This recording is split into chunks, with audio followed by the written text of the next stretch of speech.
Ladies and gentlemen, welcome back to the Redmen TV. I am your host, Errol Smith. This is your player rankings.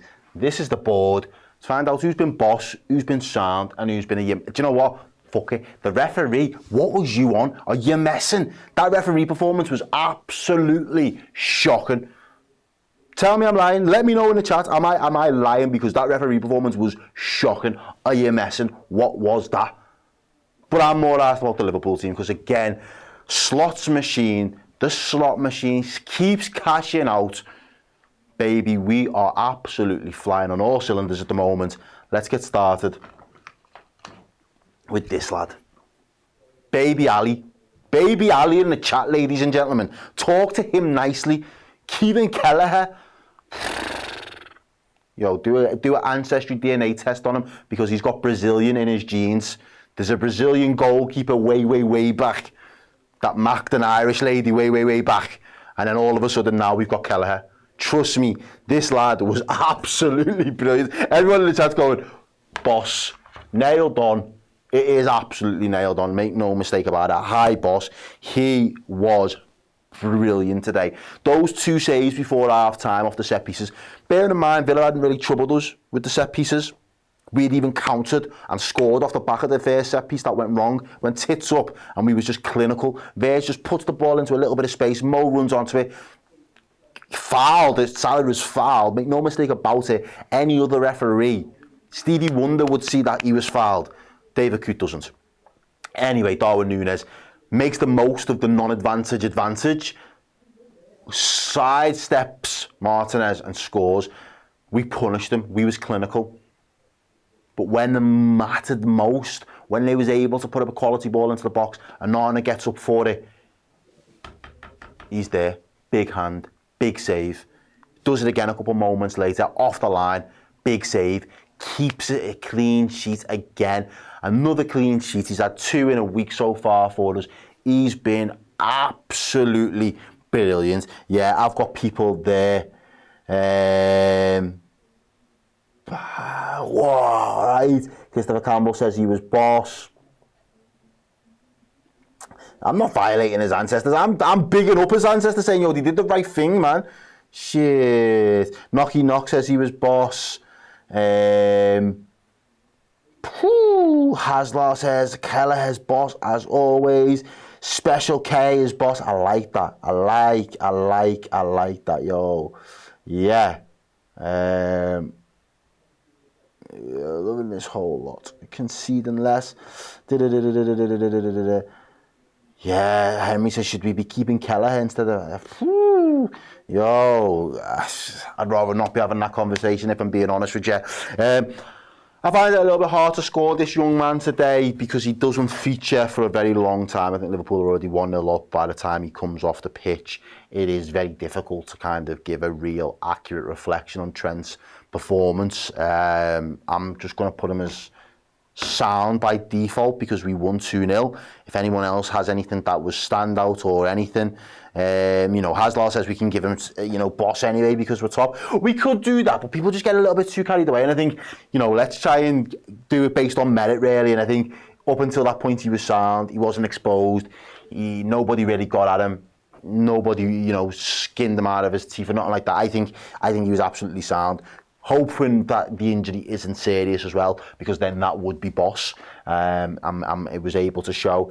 Let's just throw Bradley in the mix then, because he was an early substitution, but he was by default our right back for the majority of the game, and he came on. I think he does really well, to be honest with you. If I had to say anything off the bat, let me know in the comments. Let me know your thoughts and feelings. Where are you ranking him? Where would you place him? For me, I love the energy. I love what he does, and I love the desire to just get high up that pitch and stretch that play for us and be wide out there on that right-hand side. I think some of his movement is really good. Yeah, I'm getting people there saying Bradley is the high sound. Boss as soon as he came on. Slander says high sound. Xfar Mod says high sound for Connor. Nicky says boss, good runs. People are saying edging into the boss. So if I was to put him like there, does he need to be a bit more? What are we saying? Is that right? Am I in the right neck of the woods with Conor Bradley there, ladies and gents? Let me know. Because I thought it was a very good performance today. I thought he came in, probably wasn't expecting to get on the pitch as quickly as he did, but he does, obviously, because Trent Alexander-Arnold goes off injured. But I think the highest compliment that I can give him is, apart from obviously the brilliance that Trent brings in his set pieces, and there was a couple that we had in the second half which are probably for from the areas and the angles of the pitch, would have been good to still have Trent on it for. Outside of that, though, it wasn't noticeable. There wasn't a noticeable drop-off to suggest that there was a weaker understudy playing at right back, or there was an area that was exposed to Aston Villa that they could really exploit. I still think he did a really, really sound job across the board for us. I was quite happy with that. People are saying, Errol, that's a good call. People are saying, keeping it there. Boom. Right then. Yo, this guy, he is actually low-key one of my favourite players. To make no mistake about it, he is low-key. I think he's got my energy. Like, he just seems to have that type of energy about him where I'm just like, I can get behind what it is that you're doing. You are there, putting out fires, putting your body on the line, defending for your life, reading the game, recovery pace, tracking down lads, putting your body in them, just being a bully. Like, I just rate that energy. Not like saying like he is a bully. I just rate that energy. Say, I'm going to bully you off the ball. You're not getting past me. You're not just going to run through me. I am not a piece of paper that you get to just cut through. I am the rock. I am a rock at the back, and I am solid. And I just rate that from Ibu. He is brilliant. He is the level. You know what? He is the final boss at this moment in time. There's a conversation to be had. He is the final boss. Do you get it? You come up against a team, you're playing a really tricky level, there's a game there, boom, boom, boom. Gone through a couple of levels now and you think, yeah, I've got enough XP to get me through. And then big Ibu steps in the game and says, yo, talk to me nicely. And when you just spawn there and they're waiting on the loading screen, you're thinking, fuck, how am I going to deal with this one? That's Ibu. That is Ibrahima Konate, ladies and gentlemen. He is absolutely smashing it. Yeah, look at that. Matt Bannister says, I love that. Yeah, the final boss. He is. He really is. He's absolutely killing it at this moment in time for us. Yeah, that's another good call. He is getting that aura about him. He really, really does. Michael says that he needs a Colossus category as well. People are saying, oh, he's the super boss. Yeah. A lot of people are seeing it. Yeah, Ibu is what Saki wanted to be raw. Remember, that's a throwback, that one, you know. But I'm hearing it. Yeah, strikers are checking under the bed sheets for Ibrahima Konate because he's a monster. He is a menace up there, nailed on. He's a absolute beast, ladies and gentlemen. Boy, he is. Sean says, Ibu, the level 1000 mafia boss. Yo, he is crazy. Mr. Aura himself. Virg, man, yo. When I had the conversation with my man, I was like literally looking up here because he's tall. He made me really look small. I'm not the smallest of people, but he's a big guy. Virgil van Dijk. You know what I haven't seen a lot of this so far this season? There's been no Virgil van Disney shouts all over the internet or not. It's like people are actually respecting my captain once again because he is showing the leadership, the qualities, the determination, and the absolute brilliance week in, week out. Doesn't put a foot wrong again. He gets us on the front foot to score the first goal. He senses the opportunity. He's the one. You would never normally see Virg flooding out from the box to get on the end of something, to get us on our way for a counter. But he's seen it. He's reading the game. He's scanned. He already knows there's an opportunity. There's a 2-on-1 there if I can just free up Mo Salah. And he does. He knocks the ball into that little bit of space. And the rest, as they say, is history. Virgil van Dijk has been brilliant for us, ladies and gents. I'm going to put him there, and I'm not saying that this is like, I know you all get a little bit finicky and a little bit panicked, like, oh, that's the level. All brilliant. But again, JD says Virg is just Mr. Cool, very, very boss. Virgil van Dijk, brilliant and boss. Yeah, this is true, we've got the best defensive duo in the world right now, absolutely. Yeah, he looked right up for it today. A lot of people saying, that's it, the ground duels, the battling. It's crazy. Roger Rabbit says, Virg, top boss. Boom. Jeez. Yeah, Patrick, imagine having to avoid one, only to go and find the other. It's like there's just a trap door. It is literally, you think, right, there's the big boss. I'm just going to go that way, and then you still fall through the trap door. And you're infiltrated because you're just going to get swarmed on by Dijk. It is crazy. And then, yeah, him getting involved in and around goal involvements as well. Also very crazy. Robbo, a lad who's come under a little bit of scrutiny and a little bit of stick criticism as well over the last couple of weeks. I think his form had dropped. I thought this was an opportunity for him to show that he's still there or thereabouts. He's still good enough. He's still capable of being involved in match days when we're coming up against big teams in the Premier League that are very capable of getting results and picking up plenty of points along the way. I thought this was his best performance in a while. I really did.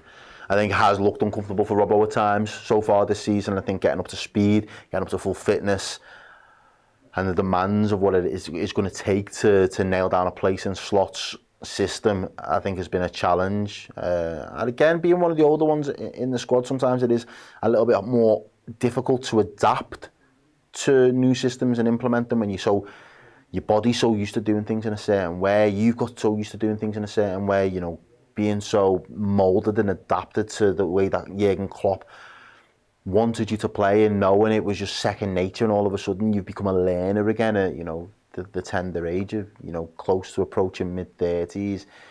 It's hard and it is very difficult, but again, it just speaks to the level of professional and the professionalism that Robertson has got, because when he was called upon, he showed that his experience today and his understanding and reading of the game is still there, and I think that was really, really encouraging to see, if I'm being honest with you. And I thought that he was a lot sharper today. I thought some of his reading and his stepping in, when there was opportunities to step in and just really intensify that press from that midfield and just give us that little bit of extra bodies in there as well, was really good. The individual battles and the ground duels, they were also good as well. Yeah, it'll be interesting to get some of your thoughts, because that was just how I viewed it, but obviously I'm watching the game whilst obviously trying to have a conversation with a lot of you guys in the chat. Adam J says, low boss. JD says he was good tonight, low boss. Yeah, Tom says, was happy for Robbo, it was a great bounce back game. Yeah, Haslot says, fair fucks, he came back with a vengeance, and for tonight I thought he looked good going forward. Yeah, yeah. High sound, similar to Bradley, a bit more active in the attack than Connor, slightly, but just gotta love Robbo.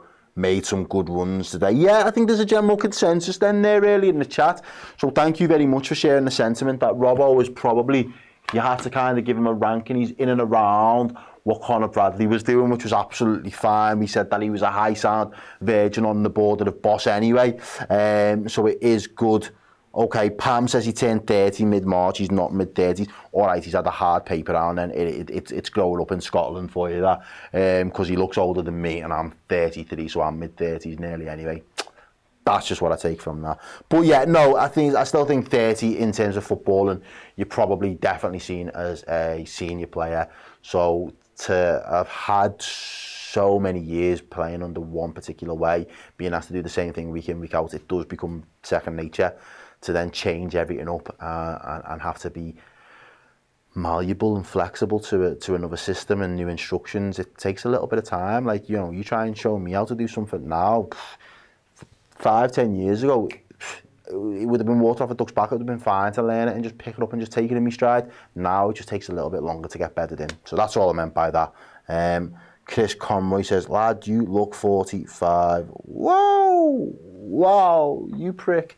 I hope you're joking. Let's go into midfield as we look at this guy again. I thought he had a bit of an off day against Brighton to begin with. I didn't think it was probably his best game for a while. It's hard to really find criticism because he's been so good for us. But I thought he was absolutely back to his best today. I thought he was sensational. Breaking up play. Again, it's just those turns. I'm just getting so used to it and so accustomed to the way that he moves on the ball, and he just glides, takes through away. He just skips past 2-3 people at a time. Some of the big blocks that he did as well in the box today. There was only one moment where it goes towards the back post and he swings a leg at it and mistimes it. But outside that, I think he's great. He's absolutely mustard at the moment, or gravy, as people are telling me. That is what he is. Let's say, I'm going to go around about there. At least he's definitely in the boss section, and he definitely is. Yeah, the Indian boy says he's so techie in midfield, high sound, solid performance. Gravy makes the team tasty. Yeah, does anyone remember Zubamendi? That hasn't aged well. Yeah, he's a consistent performer. Can't make us not recognise how good he was. We need a special gravy tier at this point. Yeah, trust me. Yeah, Haslot says Grav ran the show tonight and was really solid. Midfield, low boss. Yeah, so do you think I'm in and around the right area for him there then, ladies and gents? Yeah, and I think there was a moment where there was an opportunity for him to really get his head down and get his foot through the ball. I think that's the only thing, but I think, are we expecting him to be like Rodri this early? I think this is his breakout. I think I'd rather have you do a very good season, consistently doing what we need you to do. And then once you've ticked all of those boxes, kick on, get some goals as well. But the goals will come. I'm not chasing the goals here and now. I think I'm not greedy, if that makes sense. Or I'm not trying to be greedy. There are other midfielders that I'll be looking for before I look towards Gravenberch to be supplying us with goals. One of those in question. Let's go to Mac Allister. Yeah, I think he's had an okay season so far for Liverpool Football Club. I don't make him out to be performing at the same level that he was. Probably, we're getting close to this time last year. I'd say it was back end of November into December. He was brilliant. The level that he performed at, some of the goals, the way he was running midfield for us and often doing it from that 6 position as well and playing deep. Thought he was absolutely fantastic at times for us last season. So I don't think he's quite got back to that level. But I also take on board the fact that he is playing a little bit further forward. He is now trying to keep the ball ticking over. I think you notice when he's not there, but at the same time, it was very difficult. It's almost one of those underrated performances where you go under the radar, but some of the interceptions, and I think one of the things that he did really well in terms of how that midfield operated today was we simply didn't let Aston Villa out. Aston Villa, when they was in that low block and they was trying to move the ball out from the back, they was able to do it, and when they was facing forward, they could get out, fine, whatever.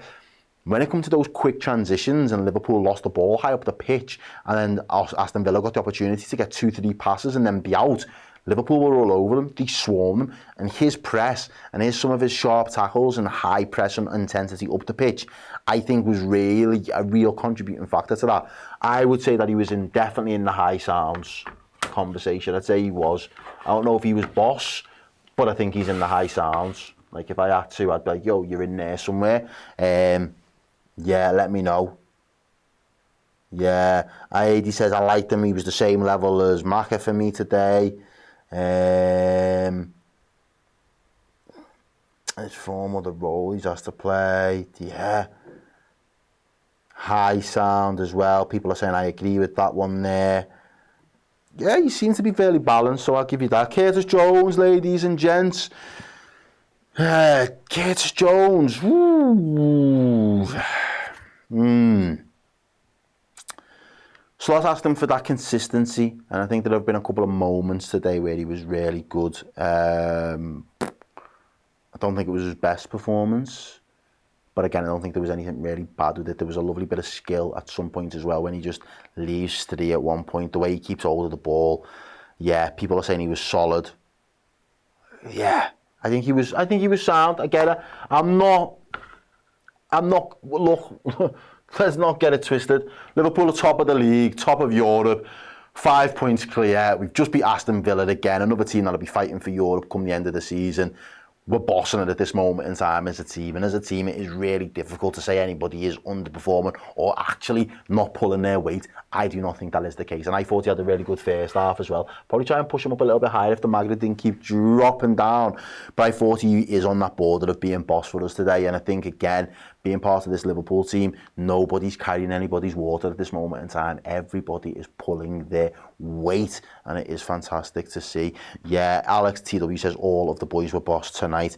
Let me just rapidly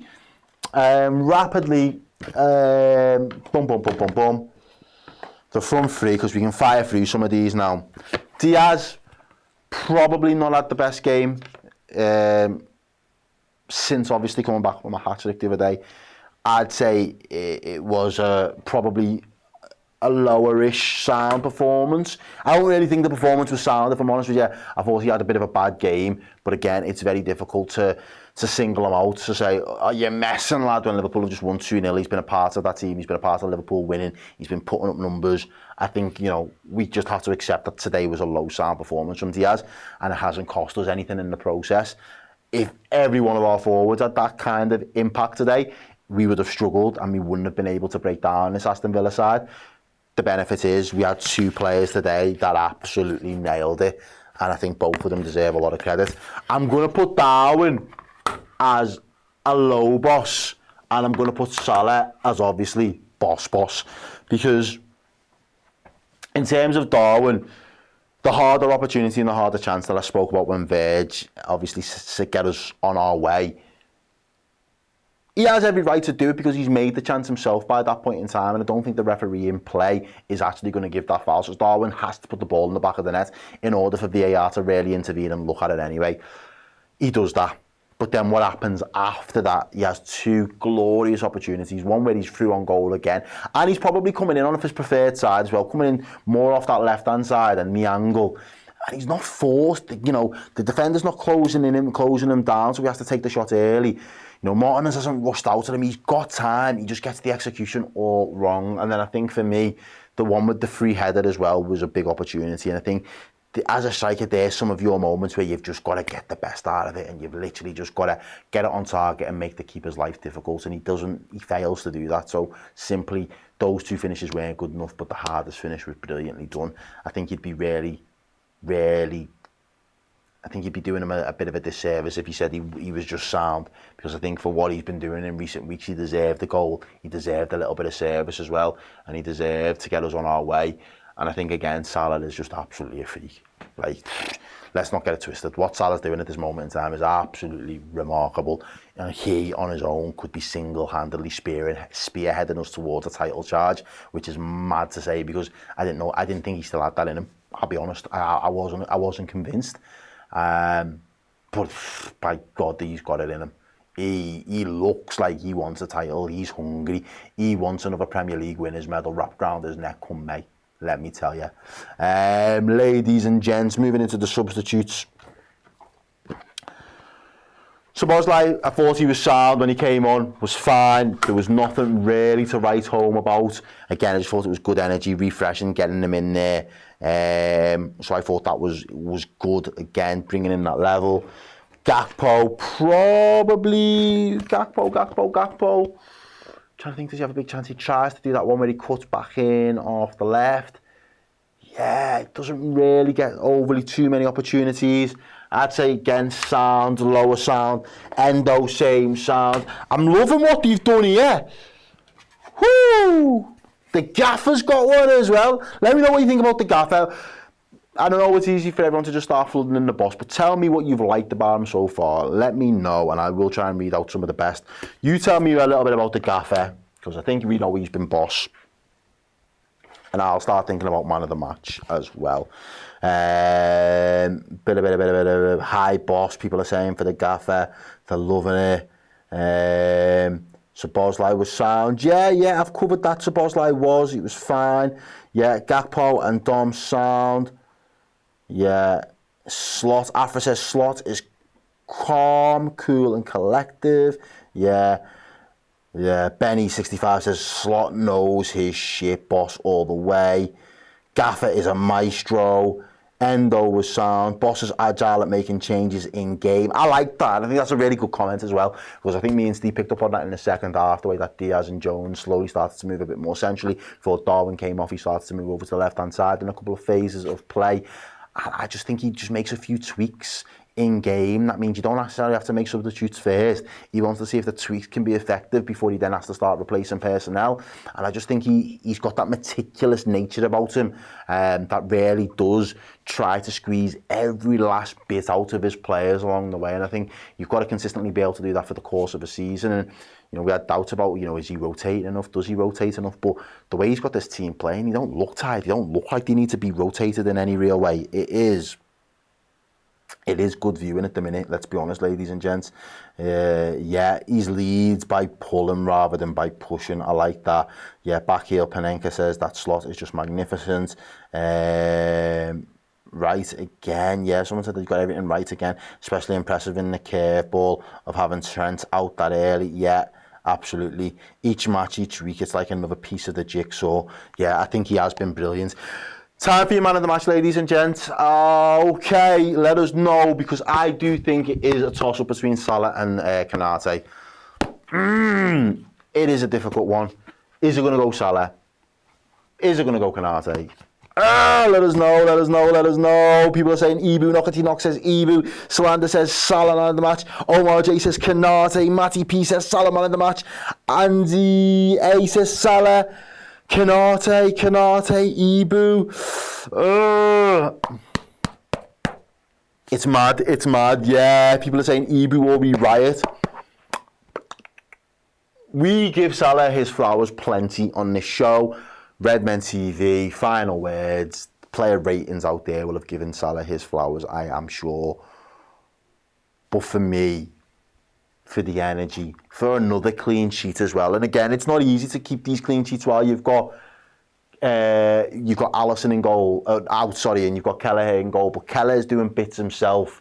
And then, of course, you've got Ibu Konate there now, who's kept his fitness. He's bossed it. For me, I am quite happy and quite confident to give Ibu my man of the match today, ladies and gentlemen, because another clean sheet going into the international break.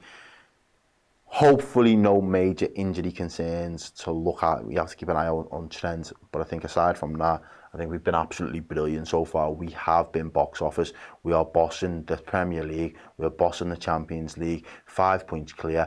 Villa got dealt with. Liverpool go again. The slot machine keeps cashing out, baby. And I'll see you again soon.